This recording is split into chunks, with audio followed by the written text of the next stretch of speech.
하나님의 큰 사랑하는 제목으로 하나님 말씀을 함께 나누도록 하겠습니다. 한 기독교 기관에서 설문조사를 했습니다. 대상이 부모님들이었어요. 자녀에게 들었던 말 중에 가장 상처가 되는 말이 무엇입니까? 이런 설문을 내고 조사를 했는데 가장 많은 대답은 엄마나 아빠가 나에게 해준 게 뭐 있어? 하는 그런 답변이었다고 합니다. 부모의 사랑을 알지 못하기 때문에 그런 말을 하는 것이죠. 그러나 대부분 부모는 그렇습니다. 그런 섭섭한 감정을 숨기고 그 자녀가 부모의 사랑을 알기까지 기다려 줍니다. 부모가 된다는 것은 자녀에 대한 무한한 책임을 지는 것입니다. 그것은 조건 없는 무한한 사랑을 함으로써 그것을 보여주는 것이죠. 자녀를 얼마나 사랑하는지 사실은 자녀들은 그것을 가늠할 수조차 없는 것입니다. 대부분은 자녀를 낳아보고서야 그런 부모의 큰 사랑을 깨닫게 된다고 합니다. 하나님 우리를 자녀 삼아 주셨습니다. 그리고 무한한 사랑을 베풀어 주십니다. 우리가 이것을 어떻게 알 수 있겠습니까? 알 수가 없습니다. 그러나 하나님께서 자기를 보여주셨습니다. 자기를 그대로 계시하셨습니다. 바로 예수님이죠. 예수님께서 하나님이신데 사람이 되어서 이 땅에 오셨지 않습니까? 그리고 십자가의 죽으심으로 하나님의 사랑이 얼마나 큰지를 보여주신 것입니다. 그런 의미에서 하나님을 아는 것은 우리에게 있어서 너무나 중요합니다. 저번 시간에 하나님을 아는 지식에 대해서 함께 말씀을 나누었습니다. 하나님께서는 이스라엘 백성들에게 자기를 알리기 위해서 호세아 선지자를 부릅니다. 그리고 호세아로 하여금 음란한 여인과 결혼하게 하죠. 그 사람이 고멜입니다. 근데 고멜은 아이를 셋 낳고서 또 도망을 갔습니다. 가출을 했어요. 그런 고멜을 하나님께서 다시 불러와서 사랑하라고 당부합니다. 호세아에게. 그래서 호세아는 하나님의 명령에 따라서 그대로 순종해서 그 아내를 다시 데리고 와서 사랑하였다고 하는 것이 이 호세아 1장에서 3장까지의 내용이죠. 이 가정사를 통해서 하나님께서 우리를 사랑하시는 그 모습과 실제로 이스라엘 백성들의 그 실존을 그대로 보여주시는 것입니다. 호세아를 통해서 하나님의 사랑을 보여주시고 또 고멜을 통해서 이스라엘 백성들을 보여주시는 것이죠. 이스라엘 백성들의 그러한 배반과 또 죄지음에 대해서 특히 영적 간음에 대해서 하나님께서 지적하여 주시는 것입니다. 그리고 하나님께서는 그 백성들을 포기하지 않으시는 사랑을 보여주시는 것이죠. 그래서 호세아 성경의 전체 주제라고 그런다면 바로 하나님께 돌아가자. 우리가 범죄했을지라도 우리가 잘못했을지라도 하나님께 돌아가면 하나님께서는 우리를 사랑으로 품어주신다고 하는 내용입니다. 이 비유를 통해서 특별히 이스라엘 백성들이 지적하는 것은 우상을 섬긴 것이고 또 하나님보다 이웃에 있는 다른 강대국을 의지한 것입니다. 특히 오늘 이 본문은 부모와 자녀의 관계를 통해서 하나님의 사랑을 보여주십니다. 앞에서는 호세아와 고멜을 통해서 우리가 하나님의 신부된 그러한 모습을 통해서 부부의 사랑을 보여주지만 뒤에 오늘 이 본문에서는 특히 부모의 사랑, 부모가 얼마나 자녀를 사랑하는지 이것을 통해서 하나님의 큰 사랑을 보여주시는 것이죠. 그러므로 하나님의 백성들은 하나님의 그 사랑을 알고 하나님께로 돌아가야 하는 것이죠. 오늘 이것을 하나님께서는 호세아를 통해서 우리에게 말씀하는 것입니다. 먼저 하나님의 사랑은 부모가 자녀를 사랑하는 것과 같은 큰 사랑인 것을 말씀하고 있습니다. 오늘 호세아 11장 1절에 보면 이스라엘이 어렸을 때에 내가 사랑하여 내 아들을 애굽에서 불러냈거늘 그렇게 되죠. 그렇게 말씀하고 있습니다. 여기서 어렸을 때에 사랑하는 내 아들을 애굽에서 불러냈건을 하는 것은 실제로 역사에서 보면 이스라엘 백성들을 애굽에서 불러냈죠. 애굽에서 해방시켰습니다. 누구를 통해서? 모세를 통해서. 그때가 어렸을 때 하는 것은 먼 옛날이라는 것이죠. 먼 옛적에 지금 호세아의 시대보다 훨씬 그 앞선 그 시대에 하나님께서 하나님의 백성들을 사랑하고 모세를 통해서 애굽에서 종놀이하던 그들을 불러냈다는 말입니다. 해방시켰다고 하는 것이죠. 그래서 하나님께서 이스라엘 백성들을 구원하신 그 사랑을 강조하고 있습니다.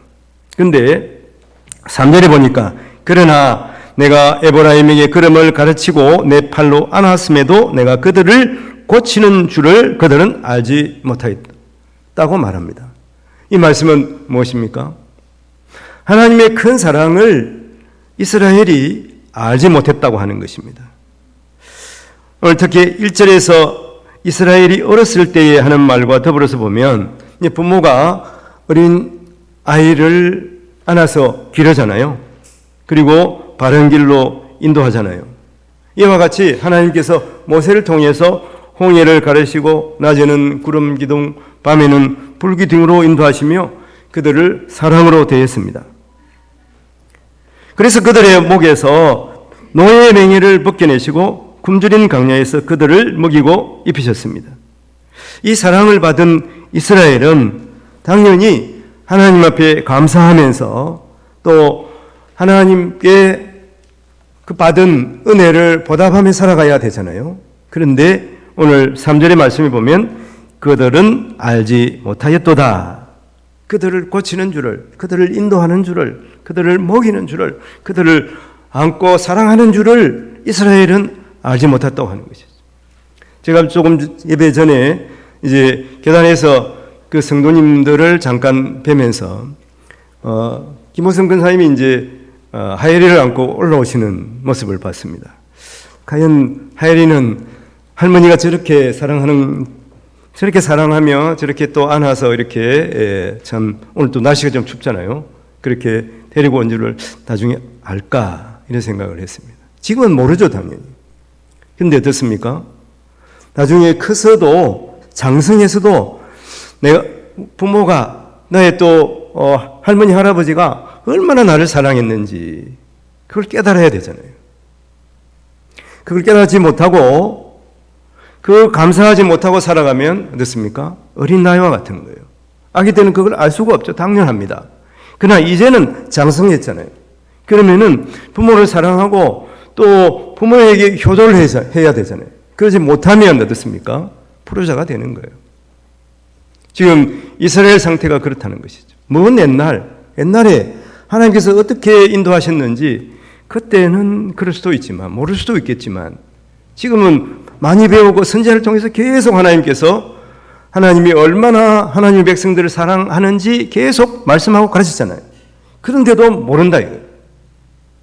근데도 여전히 우상을 섬기며 살아간다 그러면 그걸 하나님 앞에 불효하는 것이죠. 영적 간음을 행하는 것이죠. 그런 의미에서 오늘 우리 자신들을 돌아보면 어떻습니까? 하나님의 백성임에도 불구하고 여전히 세상의 좋은 것을 따라가고 여전히 하나님 앞에 더 감사치도 않고 살아간다면 우리가 하나님 앞에 불효하는 자식과 다른 것이 뭐가 있겠나 하는 것이죠. 영적 간음을 행하는 그러한 이스라엘과 뭐가 다를 게 있습니까? 오늘 본문에서 그 이스라엘의 상황을 말하고 있는 것이죠. 이스라엘은 하나님의 큰 사랑을 거절했다고 호세아는 지적하고 있는 것입니다. 오늘 2절 말씀에 보면 선지자들이 그들을 부를수록 그들은 점점 멀리하고 바알들에게 제사하며 아로 새긴 우상 앞에서 분향하였느니라 하는 것이죠. 그 하나님의 큰 사랑을 입었음에도 불구하고 그러면 당연히 또 하나님의 사랑을 받고 감사하면서 또 하나님을 사랑하며 살아가야 함에도 불구하고 그것이 당연함에도 불구하고 여전히 어린아이처럼 부모가 부를수록 더 멀리 도망치는 것 같이 하나님의 품을 떠났습니다. 우상을 섬겼다고 하는 것이죠. 5절 말씀이 그렇습니다. 그들은 애굽 땅으로 되돌아가지 못하게 이제는 이제 홍해 바다가 가로놓여 있잖아요. 홍해 바다를 건너고 광야를 건넌 이스라엘은 다시 애굽으로 갈 수는 없어요. 그럼 어디로 가야 됩니까? 하나님께서 하나님께 돌아오라고 어떻게 보면 바다를 건너게 하셨는지도 모릅니다. 그런데 이스라엘은 하나님께 돌아오지 않는 거예요. 어디로 가겠습니까? 아수르에 가는 거예요. 결국 아수르를 의지하다가 아수르의 임금을 섬기게 됩니다. 그 아수르의 정복을 당한다. 그런 말입니다. 6절에 보면 칼이 그들의 성읍들을 치며 빗장을 깨뜨려 없이 하리니 이는 그들의 계책으로 말미암음이니라. 그들의 계책으로 말미암은 이게 자기의 깨에 자기가 쏟는 거예요. 이스라엘이 스스로 하나님을 의지하지 않고 자기 깨를 한번 생각을 해보는 계획을 세우는 거예요. 임의로 계획을 세우는 거예요. 마치 사사기 시대에 이스라엘 백성들이 어땠습니까? 왕이 없으므로 자기가 좋은 대로 자기 생각대로 하는 거예요. 자기 생각대로. 역사적으로 보면 이스라엘은 선지자를 통해서 계속 부르시는 하나님의 음성에 돌이키지 않았습니다. 자신들의 계획을 의지하고 자신들을 결코 구원할 수 없는 우상 바알에게 호소하면서 또 이웃 강대국을 의지하였다는 것이죠. 바알이라는 뜻이 바알을 섬겼다면 바알 우상이라고 하는데 바알의 의미 자체가 주인이란 뜻이에요. 바알을 주인으로 섬긴 하나님이 주인인데도 불구하고 그리고 또 바알이라는 또 의미는 남편이라는 의미가 있어요. 우상을 자기 남편으로 알았어요. 하나님과 결혼했으면 하나님의 신부가 되어야 되는데 옆집 남자 크고 잘생겨 보이는 이 눈으로 보이는 강대국을 의지한 것이죠. 이게 자기 또 다른 남편이 생긴 거예요. 이 영적 간음이 아니고 무엇이겠습니까? 당시에 강대국인 애굽과 아수르 사이에서 이스라엘은 실제로 방황했습니다. 어떤 사람들은 애굽을 따라가야 합니다. 어떤 사람들은 지금 신흥 강대국이 아수르니까 아수르를 따라가야 우리가 삽니다. 그런 것이죠. 결국 마지막 왕, 이스라엘의 마지막 왕 이름도 호세아입니다. 여기 이제 이 선지자 이름도 호세아. 호세아 뜻은 구원자라는 뜻이죠. 호세아 때에 아수르에 멸망하고 이게 역사적인 사실이에요. 북이스라엘은 결국은 아수르에 멸망하고 다 흩어버립니다. 아수르의 정책은 그랬어요. 저것들을 그대로 점령하고 모아놓으면은 언젠가는 또 독립하려고 하고 귀찮게 하고 아예 그냥 흩어버려요. 지금 대제국이 됐으니까 아수르 온 세계에 흩어버리는 거예요. 그러면은 자기 정체성을 알지 못하니까 이제 우리가 하나님의 백성이다, 우리가 독립해야 된다 이런 말을 하지 않을 거 아니에요. 그래서 흩어버린 거예요. 이스라엘 왕, 저는 개인적으로 보면 이 호세아 왕이 그래도 가장 괜찮은 왕이었어요. 이름이 호세아, 구원자잖아요. 그래서 처음에는 아수르를 섬겼습니다. 아수르에게 조공을 바쳤어요. 조공을 너무 많이 주면 줄수록 더 달라는 거예요, 아수르가. 그러니까 뒤에 이제 어디하고 지금 조약을 맺냐 하면은 아수르 모르게 애굽과 조약을 맺습니다. 애굽아 우리를 좀 구해다오. 결국 이게 이제 소문이 나고 그리가 들켰어요. 아수르에게 들켰어요. 아수르가 가만히 있겠습니까? 그때 우리에게 조공을 바치면서 애굽에 구원을 요청하는구나. 그래서 이것들 도저히 용서를 못하겠다. 그래가지고 결국은 아수르가 살만에서 쳐들어와가지고 그냥 북이스라엘을 쑥대밭으로 만들어버리는 거예요. 다 흩어버리는 거예요. 이게 역사적인 사실이에요. 호세아는 어떻게 하든지 자기 나라를 한번 살려보려고 했어요. 그러다가 결국은 멸망하고 맙니다. 이 상황이 말이죠. 북이스라엘뿐만 아니라 한 130년 후에 유대 땅에서도 그대로 일어납니다. 그대로 일어나요. 시드기야 왕이 그랬거든요. 애굽을 본래 바벨론이 큰 제국이잖아요. 이제 아수르가 멸망하고 바벨론이 생겼어요. 바벨론이 큰 제국이 됐어요. 바벨론에 항복을 했어요. 항복을 했지만은 또 바벨론이 또 조공을 많이 금과 은을 계속 달라 그러니까 애굽이 구원 요청을 했습니다. 남유다도 그랬다니까요. 애굽이 도와주지 않아요. 바벨론이 쳐들어왔는데도 불구하고 난 모르겠다. 애굽이. 야, 너 알아서 해라. 그래가지고 결국은 바벨론에 다 멸망하고 맙니다. 바벨론이 다 포로로 잡아가요. 시드기야 왕도 잡아가지 않습니까? 그 아들들을 다 죽이고 눈을 빼고 시드기야 왕을 붙잡아가는 거예요. 이런 처참한 역사가 이스라엘의 역사에서 따지고 보면 136에 되풀이 된 것을 볼 수가 있어요. 북이스라엘의 상황을 보면 남유다가 깨달아야 되는데 남유다도 깨달지 못한 것입니다. 7절에 보니까 내 백성이 끝끝내 내게서 물러가나니 비록 그들을 불러 위에 계신 이에게로 돌아오라 할지라도 일어나는 자가 하나도 없도다. 깨닫는 자가 없다는 거예요. 하나님의 말씀이 그대로 이루어지고 있는데도 불구하고 그것을 깨닫고 돌아오는 사람이 없습니다. 세계적인 이런 동성애가 얼마나 잘못된 죄인가. 그리고 차별금지법이 통과된 그 나라들에서 어떤 일이 벌어지고 있는가 하는 것을 어느 정도 알고 있어요. 오후에 한번 제가 유튜브를 통해서 잠깐 말씀을 드리도록 하겠습니다. 이해를 돕는 차원에서 잠깐 보도록 하겠습니다만은 이것은 무엇입니까?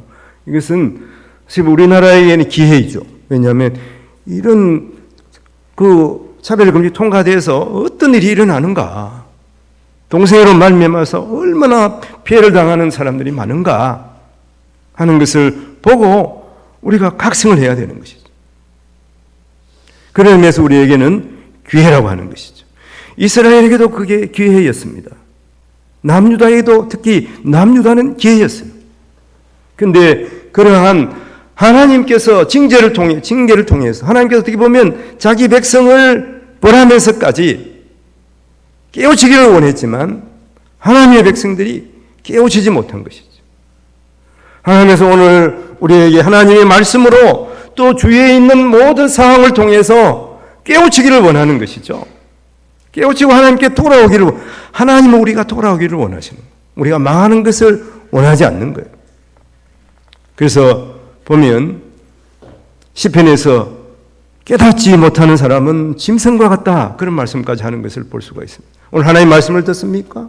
이 세계에 돌아가는 이 전쟁의 상황들을 봅니까? 무너져가는 이러한 기독교 국가들의 그런 상황들을 보고 있습니까? 우리가 기도해야 되는 거예요. 각성을 해야 되는 것이죠. 돌이켜야 하는 것을 말합니다. 하나님의 사랑이 얼마나 큰지를 우리가 알았으면 하나님 앞에 돌아와야 되는 것이죠. 오늘 8절 말씀에 보면 에브라임이여 내가 어찌 너를 놓겠느냐, 이스라엘이 내가 어찌 너를 버리겠느냐, 내가 어찌 너를 아드마같이 놓겠느냐, 어찌 너를 스보임같이 두겠느냐, 내 마음이 내 속에서 돌이켜 나의 긍휼이 온전히 불붙듯 하도다. 하나님의 심정이 불붙듯 하다는 거예요. 너희의 돌이키지 않는 모습을 보면서 하나님 마음이 애타는 것이죠. 하나님 마음이 아파오는 것입니다. 하나님은 어떤 분이신가 대해서 오늘 이 말씀에서 수사의문문, 그러니까 그대로 사실을 말하면서 그 반대 사실을 강조하는 것이죠. 이게 수사의문문. 수사의문문은 그래서 오늘 말씀해 보면 강조하기 위해서 반대로 묻는 질문이에요. 질문의 형식이에요. 그래서 내가 어찌 너를 하는 것을 4번이나 강조를 합니다. 반복을 합니다. 마치 아비의 말을 전혀 듣지 않는 자녀를 벌주면서까지 돌이키려고 하는 부모의 심정으로 하나님의 슬픔과 고민을 드러내고 있는 것입니다. 호세아를 통해서 호소하고 있는 것입니다. 분명히 하나님께서는 이스라엘에 대한 심판을 거두지 않을 겁니다.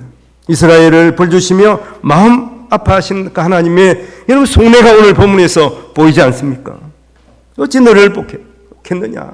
어찌 내가 너를 버릴 수밖에 없는 상황이지만 내가 어찌 너를 버릴 수가 있겠느냐? 특히 아드마같이 스보임같이 망하게 두겠느냐? 여기 보면 아드마, 스보임은 소돔과 고모라가 멸망했잖아요. 그 옆에 있는 성읍이에요. 같이 멸망한 겁니다. 왜 이렇게 망하게 두겠느냐 하는 것이죠. 이 불타게 하겠느냐? 하나님의 강력한 의지를 보여주는 것입니다. 네가 깨닫지 못하고 나를 떠났지만 나는 너를 다시 찾아오겠다. 반드시 너를 찾아오고 다시 살려내겠다는 것이죠. 나의 긍휼이 온전히 불붙듯 하리라. 하나님 마음이 지금 뜨거운 거예요. 불타오르시는 거예요. 여러분, 불타오르시는 하나님의 마음이 느껴지십니까? 우리가 범죄할 때마다, 우리가 하나님의 백성이라고 하면서 세상에 기웃기웃하면서 세상을 향해서 나아갈 때마다 하나님의 질투하시는 마음이 느껴지십니까? 애타는 마음, 돌아오기를 기다리는 부모의 마음으로 기다리시는 하나님의 그 마음이, 하나님의 부르시는 음성이 우리에게 들리고 있는가 하는 것입니다. 9절에 보니까 내가 나의 맹렬한 진노를 나타내지 아니하며 내가 다시는 에브라임을 멸하지 아니하리니 이는 내가 하나님이요 말씀하고 있어요. 오늘 9절 말씀입니다. 하나님이라 말씀은 사람이 아님이라 내 가운데 있는 거룩한 이니 진노함으로 내게 임하지 아니하리라. 하나님이 우리를 용서하시고 끊임없이 사랑하시는 것은 사람으로서는 할 수가 없어요. 사람으로서는 이제 포기할 수밖에 없잖아요. 내가 그만큼 했는데 네가 나에게 이럴 수가 있어.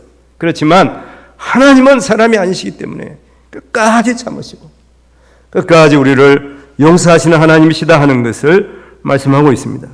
이것은 마치 예수님께서 비유로 말씀하신 탕자의 비유를 통해서 우리가 하나님의 마음을 알 수가 있잖아요. 아버지의 마음, 하나님의 마음이죠. 누가복음 15장 20절에 보면 일어나서 아버지께로 돌아가니라. 누가? 작은 아들이 아버지 내 목 주세요. 그래가지고 떠났어요. 이제 나는 자유하리라. 내 실컷 지금 돈을 벌어보리라. 그러다가 망하고는 어떡합니까? 망하고는 돼지우리에서 돼지와 먹이를 경쟁하는 거예요. 돼지 먹는 지엽 열매를 뺏어 먹어야지. 그러다가 생각한 거죠. 깨달은 것입니다. 아버지 집에 먹을 게 많은데 내가 돌아가서 종으로도 살아야 되겠다. 이렇게 결심을 했어요. 결심을 하고 아버지에게 돌아옵니다. 어떻게 돌아오겠습니까? 거지처럼, 거지가 아니고 거지가 되어가지고, 그리고 돼지우리에서 놀다 왔으니까 얼마나 냄새가 나겠습니까? 그런 모습으로 아버지께 돌아오는 것이죠. 아버지께로 돌아가니라. 아직도 거리가 먼데 아버지가 그를 보고 측은히 여겨 달려와 목을 감고 입을 맞추니 아버지는 기다리고 있습니다. 작은 아들이 돌아오기를. 그래서 돌아오는 아들 냄새가 나고 옷은 얕은 찢어지고 형편없지만 딱 아들을 알아보는 거예요. 아들을 알아보고 어떻게 합니까? 달려가 목을 감고 입을 맞추니 불쌍히 측은히 여겼기 때문에 그렇다고 하는 것이죠. 하나님의 이 놀라우신 사랑, 바로 그런 부모의 사랑을 보여주시는 것입니다. 우리 하나님께서 우리를 그렇게 맞아주시는 거예요. 그러므로 우리의 신앙생활에 결단이 있어야 하는 것입니다. 나 스스로를 바라볼 때 어떻습니까? 하나님 백성이지만 여전히 세상에 죄 가운데 살아가는 모습은 없습니까? 결단해야 돼요. 결단이 없으면은 결단하지 못하는 돌아오지 않는 이스라엘 백성처럼 결국은 망하게 되는 것입니다. 그러므로 주께 돌아와야 하는 것입니다. 그 순간부터 주님이 주시는 평안이 있어요. 이 탕자가 얼마나 마음의 불안과 또 억울함이 있었겠습니까? 내가 그때 그 못된 애들하고 같이 놀지 말았어야 되는데 돈 다 잃고 나서 얼마나 후회했겠습니까? 잠이 안 올 거예요. 잠이 안 오는 거예요. 그때부터. 그러나 내가 아버지께로 돌아가야 되겠다. 아버지는 나를 사랑하시니까 종으로라도 써주시겠지. 그때 마음의 평안이 오는 거예요. 그때부터 하나님께로 돌아가야 되겠다고 하는 그 순간부터 우리에게는 평안이 있는 것이죠. 그리고 하나님은 반드시 약속을 지킵니다. 예수님께서 이 탕자 비유를 왜 하셨겠어요? 돌아오면 하나님께서 무엇이든지 어떤 잘못을 했더라도 용서해 주신다고 하는 것을 예수님께서 약속하신 거예요. 하나님께서 약속을 지키지 않은 것은 없습니다. 그리고 주님께서 세상 마지막 날에 반드시 다시 오시겠다고 약속을 하셨어요. 우리도 하나님께 돌아와야 되는 것이죠. 새날에 있는 것입니다. 그러면 죽음의 두려움이 있더라도 우리는 그것조차도 이길 수가 있는 거예요. 그래서 순교할 수가 있는 것입니다.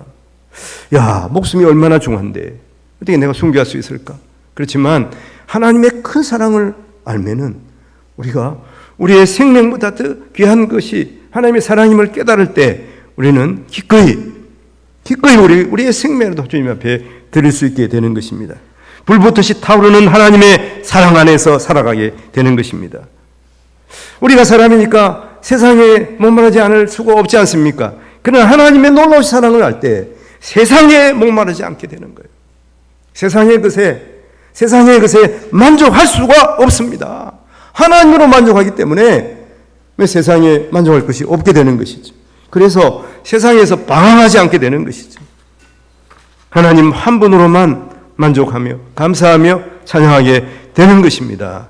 이 은혜를 누리시는 우리 성도님들이 되어야 하겠습니다. 하나님의 큰 사랑을 알고 주님 앞에 돌아와서 복된 삶을 살아가는 성도들이 되어야 하겠습니다. 오늘 말씀 정리해보면 하나님은 우리를 사랑하세요. 그러나 이스라엘은 하나님의 사랑을 거부하고 우상을 섬겼습니다. 그런 이스라엘 하나님 버리지 않으시고 다시 돌아오게 하시며 여전히 큰 사랑을 베푸시는 분이십니다. 우리는 하나님의 백성이에요. 귀하고 놀라운 그 하나님의 사랑을 받는 성도들입니다. 지금 그 하나님의 사랑을 우리가 받고 있는 거예요. 이런 은혜를 누리며 살아가는 복된 성도들이 다 되시기를 주님의 이름으로 축원을 드립니다. 기도하겠습니다. 감사하신 하나님, 주님은 우리에게 귀한 사랑, 놀라운 사랑, 상상할 수 없는 큰 사랑을 베푸셨습니다. 그러나 그 깊은 사랑을 모르고 살아온 우리의 인생들입니다. 주여, 이제 주의 사랑을 알고 세상에 목말라 하는 것이 아니라 주의 사랑을 사모하며 사랑하게 하여 주시옵소서. 사랑하며 살아가는 저희들 되게 하여 주시옵소서. 다시 결단하기를 원합니다. 다시 결심하기를 원합니다. 하나님의 큰 사랑을 알고 그 사랑을 세상에 전하며 살아가는, 그것을 실천하며 살아가는 우리 모든 성도들 되게 하여 주옵소서. 감사하고 우리를 죄에서 구원하여 주신 우리 구주 예수님 이름으로 기도합니다. 아멘.